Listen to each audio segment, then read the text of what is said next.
Destiny has fundamentally shifted with Forsaken, and I think that what you're going to see from now on is a lot of the philosophies that we learned and demonstrated are going to be carried forward. New pursuits, pinnacle activities, raids, new weapons, and more power to go after. And that's what the seasons and the annual pass are about. Every time you log in for the reset on Tuesday, something's happening in the world that's changing.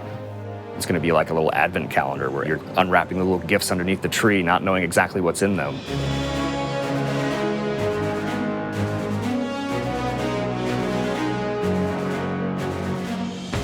We're not trying to do DLCs anymore. We're not trying to introduce a brand new campaign. Instead, what we want to do is deliver 3 full seasons of content that can last for an entire year and that is coupled with the end game and matches the way players play Destiny.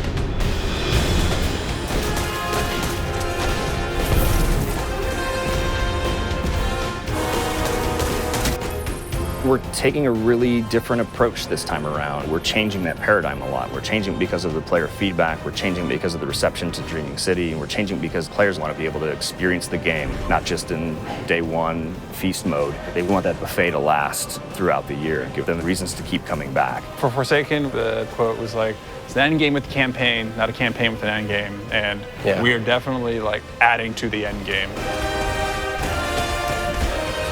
Seasons are really about having content that is available for all players. It's Iron Banner, Crucible, holiday events. But Annual Pass is about having this additional layer of premium content on top of that. The most exciting Destiny is that kind of unexpected Destiny. That is so cool. They like open up portals. We had secrets in Forsaken, and now we want to do more secrets. We can't talk about those, otherwise they wouldn't be that anymore. So the nature of trying to surprise people is that sometimes you're going to land things and sometimes you're not. The Forsaken Annual Pass is about continuing to like take those chances and take those risks and trying to surprise people with the different ways that we're going to deliver content. Dude, this is awesome. It's tasty, nutritious, and delicious. It is dead taken. Whisper of the worm. Heck yeah. Woo, baby. I'm not at 600 yet. I don't know if you are, but like 580. 580. Yeah, 564, I think. He went on vacation. I went on vacation, so. Every season, we are going to be raising the power cap by 50 for all Forsaken owners. They're still going to get new gear. They're going to get to raise their power to improve their Guardian. For the annual pass, we want to provide a new way for you to pursue the end game. So in Season of the Forge, that's going to be the new Black Armory forges and a new Horde mode-based experience.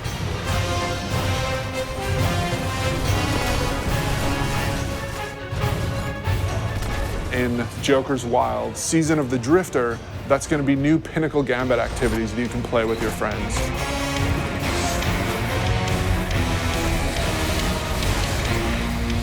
And then in Season 7, the focus is really on discovery and subversion and exciting new secrets that we can't wait for players to discover themselves. But the annual pass really starts going in earnest in December. That's going to be when you're going to discover the Black Armory. You are not welcome here, Guardian. Ada is representing the Black Armory, a faction that you've never heard of before. The Black Armory is all about mystery. They're all about being the ultimate weapon crafters. Ada has been keeping the secrets of the Black Armory since the Golden Age, trying to keep them away from Prying eyes of the Vanguard. keep them away from the prying eyes of the Vanguard. She doesn't really trust Guardians, but some of the secrets have been lost even to her. She needs you to go out into the world and hunt down each forge. Reclaim it, reignite it, and build out the arsenal even further. You will have to push back waves of enemies so that you can actually get your components into the forge and manufacture your weapon yourself. You're the blacksmith, and you're forging those weapons. Yeah. Like sci-fi meets magic.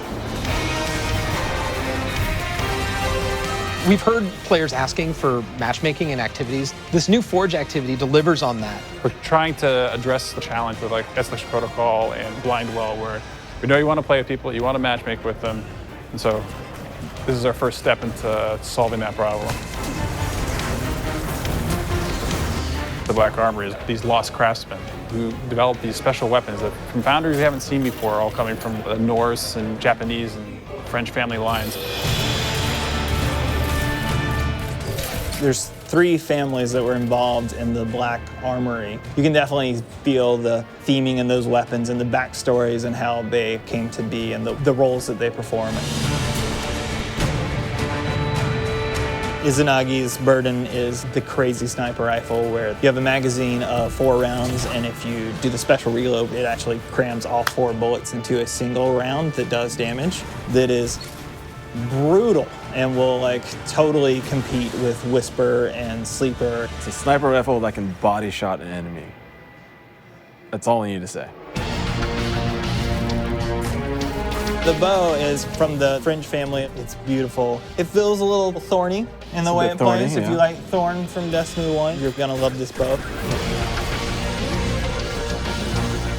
Jotun is the fusion rifle. Goes on your hand. It goes on your hand. It's the arm blaster, as it was affectionately referred to, and it fires a giant fireball slug that will set the ground on fire. And it follows you. And it will track you down and murder you. It knows where you live. So we got 5 new exotics, including 4 brand new awesome weapons and 1 old favorite.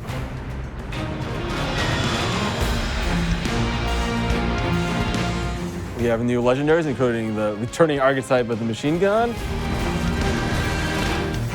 And then we've got a bunch of new weapon mods for you to configure. And we have new perks that basically you have more options within columns. You have more options within columns. If I had like Rampage and then Dragonfly, I could choose to pick between them. Yeah, you can choose. You can choose. In Black Armory, it's about new weapons, new activities, and doing all the pursuits to get more powerful to go into the raid. We're gonna mix it up. We're gonna go to the city. Like, we've never done anything like that before, and it's awesome. And you drop straight into this old part of the city that you haven't ever been in because it's been off limits. It's about the unexpected. It's got vehicles. It's different in a very refreshing way. It's a throwback to Wrath of the Machine style combat. It's much more focused on high action, high adrenaline. Keep the throttle pegged. That would be my my advice. We really don't want to be a box product that you think of as being on a disc. We want to be a world that evolves and changes over time. Anytime you try something new, it's going to be uncomfortable, it's going to be scary, but we got to forge ahead. Like, the world's changing, games are changing. It's time to set a new course. Yeah. We don't want to play it safe. We want to take risks, and we want to have this annual pass explore some of these areas that we haven't done before. We think that started with Forsaken, and we liked what we did, and we want more of it.